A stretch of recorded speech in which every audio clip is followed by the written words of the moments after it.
Bienvenue dans cette série spéciale. Une question, un pas sur les chemins du couple. Je suis Céline Domecq, thérapeute et conférencière experte dans les relations de couple depuis plus de 15 ans. Dans cette série unique et spéciale, je prends un moment pour répondre à vos questions. Ce que vous vivez, ce que vous vous demandez, ce qui vous inquiète ou ce qui revient souvent dans nos échanges. Parce qu'un grand changement commence souvent par une petite question que l'on ose enfin poser. Une question, un pas, avançons ensemble dans cette série grâce à l'éclairage que je vous propose. Aujourd'hui, c'est un éclairage spécial. Valérie Fayolle, que j'ai le plaisir d'interviewer, nous répond à une question pour un pas sur le chemin du couple. Alors, aujourd'hui, on va répondre à la question avec Valérie, experte Feng Shui et maison, lieu d'habitation. Alors Valérie, moi j'ai une question pour toi qui m'a été envoyée par mon public. Nous venons de nous mettre en couple. Nous avons déjà chacun notre maison.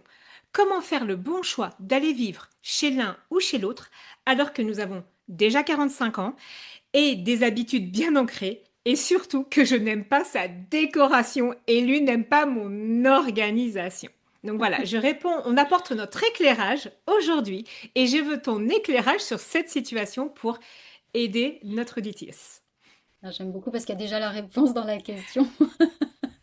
J'aime pas ceci ou j'aime pas cela. Non, ce qui est intéressant, c'est de se poser la question de pourquoi on veut vivre ensemble. Okay. Qu'est-ce qui motive le fait de vivre ensemble? Est-ce que c'est effectivement parce que c'est une évidence? Est-ce que c'est parce que ça répond à un schéma, j'ai envie de dire, qui nous aurait été imposé par notre éducation, par la société, notre époque, etc. Ou alors est-ce que c'est parce que ça fait sens?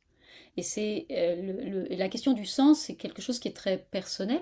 C'est pas quelque chose que quelqu'un d'autre peut décréter à votre place. Mais ça demande effectivement faire le choix de faire toi commun. C'est bien plus qu'un projet économique. Hein. C'est pas juste pour faire des économies. On va partager, on va rentrer dans tout le quotidien de l'autre, toute l'intimité de l'autre, y compris des choses qui nous plaisent moins. Donc c'est avec lesquels on va être en friction peut-être dans le quotidien, pas juste de temps en temps. Donc c'est vraiment d'aller prendre ce temps d'échange avec l'autre. Pourquoi c'est important pour nous? Est-ce que ça fait sens? Comment c'est pour toi? Et d'en parler beaucoup avant, comment c'est pour toi dans le quotidien? Est-ce que d'abord vous avez déjà partagé du quotidien ensemble ou pas? Il y a ça aussi. Et puis autorisez-vous à faire des expériences. C'est-à-dire que vous pouvez décider aussi de vivre un temps ensemble, mais tout en gardant les 2 appartements, par exemple, pour pas avoir cette pression de ça y est, on s'engage, et puis ce côté, cette peur, ce stress de il faut que ça réussisse, il faut que ça marche, sinon c'est la fin de notre histoire. Remettez de la souplesse, en fait, le fait de faire toi ensemble, c'est une forme. Ça ne devrait pas remettre en question votre engagement amoureux, l'intensité du sentiment amoureux. Si vous remettez de la souplesse dans la forme, en fait, il y a plein de façons d'aménager ça. Ouais. Et est-ce que, je vais me récompléter cette question parce que je sais que j'entends beaucoup cette question, mais est-ce que quand c'est comme ça qu'on est déjà, on a un certain âge, on est déjà installé, est-ce qu'il vaut mieux pas choisir une troisième habitation à deux ou aller vivre soit chez l'un, soit chez l'autre, ou à un moment donné dire on part à deux, on rechoisit à deux, parce que d'un côté, bah là, il y a l'ex-femme qui a aidé à faire construire l'appartement, là, il y a l'ex-mari qui... voilà. Est-ce que ça, c'est pas une meilleure solution ou toi, tu n'as pas d'avis là-dessus? Si, j'ai un avis. Je veux J'ai bien un avis. alors. Effectivement, en fait, tout serait possible, mais parce qu'effectivement, on a des peurs, des projections, etc., ça va être beaucoup plus simple Ah, d'investir un nouvel espace ok. qu'on va découvrir ensemble et dans lequel on va construire ensemble une histoire qui est rien qu'à nous, plutôt que de faire sa place ou de donner de la place à l'autre dans un espace dans lequel on a déjà du vécu. Parce qu'il va y avoir, même inconsciemment, surtout inconsciemment, des mécanismes de ah mais ça j'ai plus, ou ça je peux plus, ou ça, ou alors si c'est moi qui arrive dans l'appartement de l'autre, le Ouais. besoin de faire ma place, de Ouais. m'affirmer.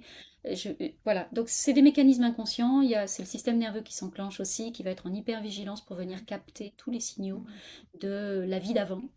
dans cet espace-là. C'était comment avec l'autre conjoint, c'était comment, Ouais. etc. Alors que quand on investit un nouvel espace, on fait de la place. En fait, toutes ces questions-là sont pas là et ça permet de déposer, de tenir à distance des tensions qui ont peut-être pas, voilà, Ouais. qu'on pourrait éviter dans le couple. On a une belle histoire à construire ensemble, donc tant qu'à Ouais. faire. Eh ben, Voilà. merci pour cet éclairage parce que je pense qu'il y a beaucoup de personnes qui se posent des questions, voilà, dans mon public et vraiment, je pense que c'était important de pouvoir, donner, notre œil et ton œil surtout. Donc, merci Valérie et on retrouve toutes les informations pour te retrouver sous cette vidéo. Merci à toi. Merci, à très bientôt. Ce pas sur ce chemin s'arrête ici pour aujourd'hui, mais la réflexion, elle, continue. Si cette question a fait résonner quelque chose en vous, je vous invite à la laisser infuser. Si vous ressentez le besoin d'aller plus loin, n'hésitez pas à me transmettre votre propre question. Je serai ravie de vous lire et d'y consacrer un prochain épisode. Pour approfondir ce cheminement, vous trouverez des ressources complémentaires dans les notes de ce podcast, tout comme la possibilité de réserver un appel pour apporter de la clarté sur votre situation et voir quel accompagnement peut vous convenir face à vos questions. Prenez soin de vous et de vos relations. À très bientôt!